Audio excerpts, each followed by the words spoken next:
लड़की ने बस एक स्कॉलरशिप स्टूडेंट को खाना पकड़ा दिया था, लेकिन अगले ही पल उसने पूरा खाना एक यंग मास्टर पर उछाल दिया।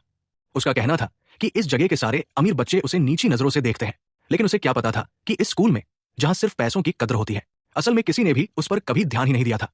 दरअसल वो खुद भी इसी स्कूल में स्कॉलरशिप पर पढ़ रही थी।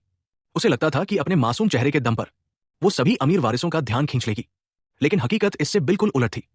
किसी को भी उसमें कोई दिलचस्पी नहीं थी। उसका पहला निशाना था शहर के सबसे अमीर परिवार का इकलौता वारिस, लेकिन वो यंग मास्टर उससे बात तक करना नहीं चाहता था। इस वजह से बाकी स्टूडेंट्स उसका मजाक उड़ाने लगे। तभी कोने में बैठी उस लड़की की नजर एक और स्कॉलरशिप स्टूडेंट पर पड़ी।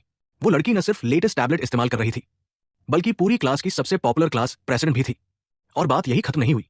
क्लास के बाद वो बाकी स्टूडेंट्स के लिए पैसे लेकर छोटे मोटे काम भी करती थी। ये देखकर वो लड़की अचानक खड़ी हो गई और गुस्से में बोल पड़ी, ये सब बहुत ज्यादा हो रहा है।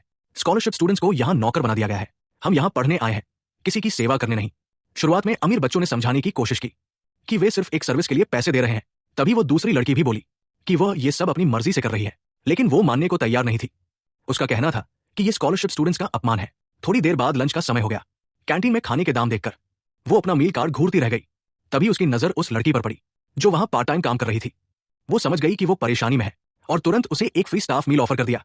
उसी वक्त यंग मास्टर कैंटीन काउंटर पर आ गया। वो लड़की से बात करने के लिए बेताब था। उसने झुंझलाकर कहा, खाना लो और जल्दी हटो। बस उसी पल हीन भावना ने उसे घेर लिया। उसे लगा कि यंग मास्टर उसे नीचा दिखा रहा है और गुस्से में उसने पूरा खाना उसके ऊपर उछाल दिया। तुरंत दोनों के बीच जोरदार बहस शुरू हो गई। वो दूसरी लड़की दौड़कर आई और यंग मास्टर को वहां से खींच कर ले गई। तभी एक और अमीर लड़की आगे आई और सच्चाई सबके सामने रख दी। उसने साफ कहा कि ये सब अमीर लड़कों का ध्यान खींचने की सस्ती चाल है। अगर आप जानना चाहते हैं कि आगे क्या हुआ, तो चैनल को अभी सब्सक्राइब करें।